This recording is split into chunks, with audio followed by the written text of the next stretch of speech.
TV presents E3 All Access Live. I'm Amanda McKay here in Los Angeles. The EA press conference is still to come, and we promise to show you more first looks than anywhere else. Coming up, we'll demo Batman Arkham City, but first, here's Jeff Keighley with a franchise that began way back in 1994. All right, I am now here joined by Todd Howard from Bethesda Game Studios, because if there's going to be a battle for Game of the Show, it's going to happen between, I think, BioShock Infinite, and then we've got Elder Scrolls Skyrim, we've got Batman coming. All the big games of E3 are here first on Spike. Todd, let's get to Skyrim. People, you announced it at the VGAs. People want to see the gameplay. You going to give us a sneak peek? We are. We're showing a big 30-minute demo here at We We've built a really cool booth. We're showing it in private underneath an actual life-size dragon that we've built here at E3. It's awesome. We wanted to give all the fans and the audience at Game Trailers and Spike a sneak peek. All right, cool. Here we go. This is Skyrim. It looks beautiful. Here it is running on the 360. It is a huge, epic fantasy game where you can be who you want and do whatever you want. We're really, really pushing the hardware. We've rewritten all the graphics, all of the gameplay this go-around, and we just want to fill a world with detail. All the little things. You can look at these plants, so micro detail, macro detail. You can walk to the top of that mountain. If you've played our stuff, you know these are huge games that are wide open for you to explore and do what you want. We have a new animation system, so you can play in third person. So some nice blending on the character. That is Dragonborn. That is, you can be whoever you want, male or female. This is the character we're showing. So a lot of people like to play in third person, so it's a real viable option this go around. As you've got wildlife. You've got the world is really alive. Really, really alive. That's what we push for. And you are who you play. The right trigger does your right hand. The left trigger does your left hand. And so as opposed to picking a character, you just be who you want, do what you want. So now I'm kind of being a battle mage, where the left trigger is casting this healing spell, and I can put that in any hand if I want. So right trigger, and then left trigger. Dual wield spells, and you power up. What's cool is if you pull both triggers at the same time, you get a more powerful version of that spell. Now we're headed up high up into the mountains where it gets snowy to this Nordic ruin. This is one of our over 150 dungeons that we have in the game, and the ancient Nords used to worship dragons. So here we are inside the dungeon with our bow. We do have a lot of cool stealth gameplay as well. So we really want to pay off on all of those different styles of gameplay, whether it's stealth, melee, magic. As this person is switching between in this playthrough first and third, do you think a lot of people are going to play it that way, or? I prefer first person myself, but I notice a lot of people just like to run around in third person. You can also dual wield swords. Okay, wow. Actually, you can dual wield any one-handed weapon. And you'll see me use a shout here. It's one of our magic powers you can do. There are a lot of shouts throughout the game, right? These dragon shouts? Yep.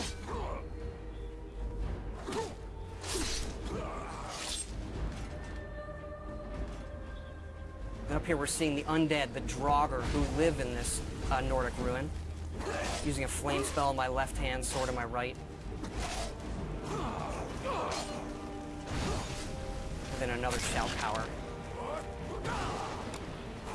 And how do you gain these shout powers throughout the game? You'll see some of that coming up, actually, but you learn the words, and then you have to unlock the ability to use them. So you learn these words of power in the dragon language, and the dragons in the game are a big feature, and when they're doing things, they're using the words as well. There are staves you can use to light areas of dungeons on our way out of this dungeon. We use water as a nice feature to guide you out sometimes as well. Now you have a new sort of story system in this too, right? A Radiant story system? Radiant story that guides all of our quests to make it, since it is a big open game, to give us some more control over the experience you're going to have and make it more dynamic. Wow. Here we're out in the tundra, which is this wide open grasslands in the middle of Skyrim. Oh God, it's a brand new engine, right? Yep, the creation engine that we built just for this game. So a lot of these creatures are peaceful unless you mess with them. Uh-oh, not a good idea. And you can also breathe fire like the dragons. That's one of the shouts. Okay. I'm going to use coming up here. Dragon breath.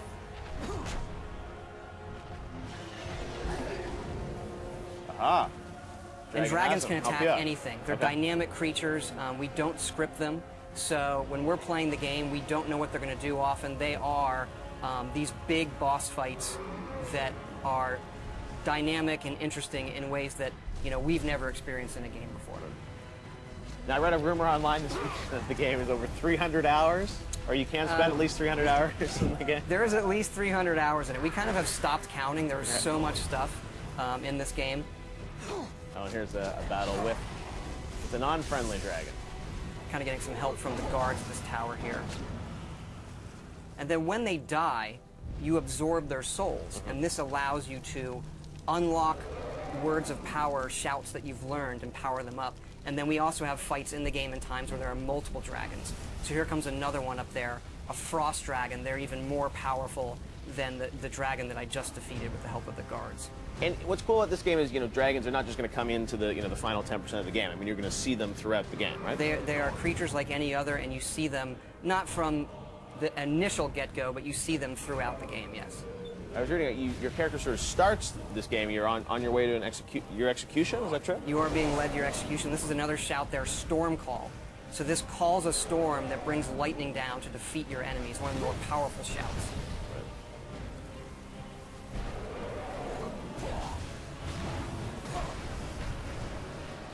And then once the dragons get hurt enough, they can't fly, and they'll either land or they'll crash. And how will your relationship with these dragons change throughout the game? I mean, obviously, there's some that will be friendly to you. I don't want to quite spoil it yet, but they all aren't out to destroy the world, and why they're back and what they want is part of the mystery of the main quest in the game that you're going to uncover. Wow, very cool. Justine, are there any questions from fans for Todd? I have a question here from Jerry V on Facebook. Says, love the guilds in Oblivion. I wonder if the factions are going to return. Do you think it'll happen? We do have factions returning. Our three main factions are the College of Winterhold, which is like for the mages, the Companions, which is our warrior guild, and then the Thieves Guild, of course. Right. Very cool. And there's the beautiful Skyrim logo, and the date we know is going to be 11/11/11, which is coming out in November. Very cool. Justine, any more questions? Let's see, Player22 on Twitter says, loving the new engine. Can't wait to see more. Curious with how many environments they will have in Skyrim. There's a lot. It's another thing where we stopped counting. I mean, we have 7 major different regions in the game. You've seen some of that where we get into snowy mountains and pine forests and fall forests, that open tundra, lots of different dungeon types. I mean, we go at this each time trying to make the biggest, craziest role-playing game we possibly can and let people just do whatever they want. Awesome. Well, Todd, thank you so much for coming by. We cannot wait to see more of Skyrim. It's definitely going to be one of the biggest games of E3, and we'll be right back after this with more GTTV E3 All Access Batman Arkham City next.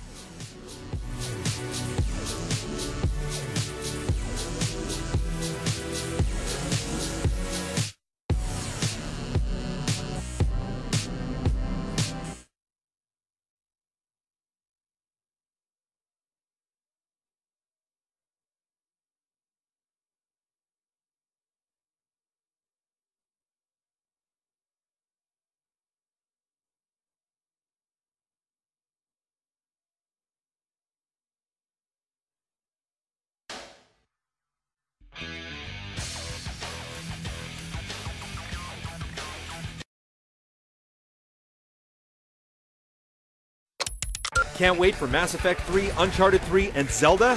Well, every week, GTTV has you covered with exclusive interviews, gameplay, and trailers on all of 2011 and beyond's biggest titles. Whether it's a character reveal or a new level you haven't seen anywhere else, GTTV has it first.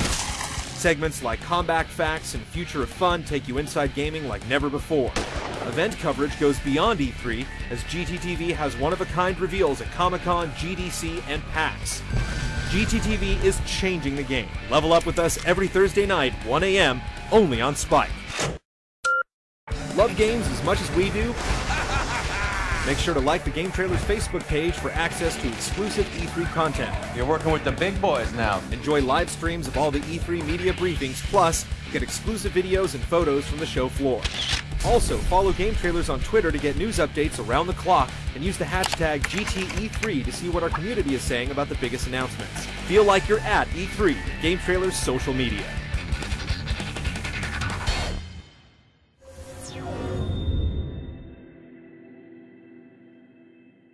GameTrailers.com lets you take E3 on the go with live video streaming of all the major press conferences right to your iPhone, iPad, or Android smartphone. You can't get to a computer or TV? Take E3 with you anywhere, right in the palm of your hand. Log on to GameTrailers.com on your iOS or Android device right now to get access to the latest news, hottest trailers, and most importantly, our continuing live E3 coverage, right in the palm of your hand. No E3 badge, no problem. We have you covered at GameTrailers.com.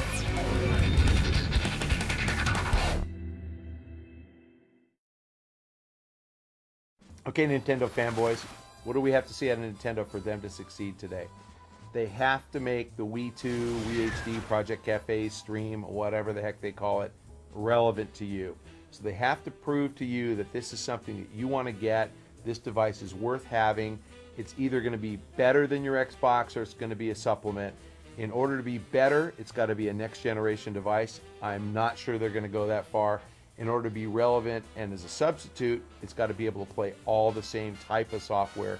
So you got to get BioShock Infinite on it. You got to get Call of Duty on it. You have to get games you care about on that device. So I think Nintendo's got to prove to us that they actually can compete with, for the hardcore with a relevant console. I think all eyes are on this Wii 2. Second thing they have to show us is that all these first-party titles that we haven't seen in a long time are finally coming out. And I think that's kind of a hard challenge for them because they have to manage and balance between hardcore titles for the Wii and for the DS, and also hardcore first party for the 3DS and for the Wii 2. So I'm interested in hearing what they have to say. The good thing about Nintendo is they have a ton of first party content, and I think they've been diligently at work at it. I think we're going to be very happy with what we hear there. The third thing, and I think this is the most important, is we have to see third party support for both the 3DS and for the Wii 2. I think the best thing that you could ever hope to have happen today is behind Reggie when he's talking about the Wii 2, there's a banner that says Epic supports the Wii 2 and Valve supports the Wii 2. The stuff that EA and THQ and Activision support it is not that big a deal when it's, Battle for Bikini Bottom. It's got to be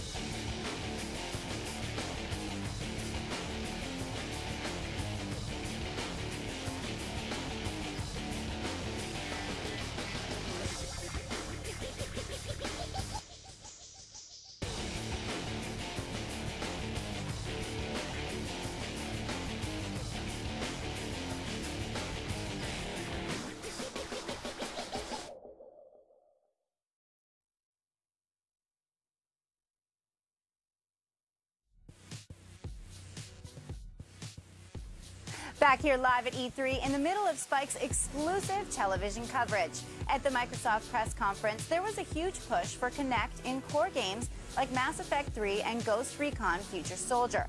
Plus, of course, Halo 4 finally revealed. Daniel Kaiser was at the Galen Center for the Xbox 360 briefing. He's now with Corporate Vice President of Microsoft Game Studios, Phil Spencer. Let's go there now. All right, so Phil, huge ender to the show. Halo is coming back, a new trilogy. We saw the teaser. What can you tell us?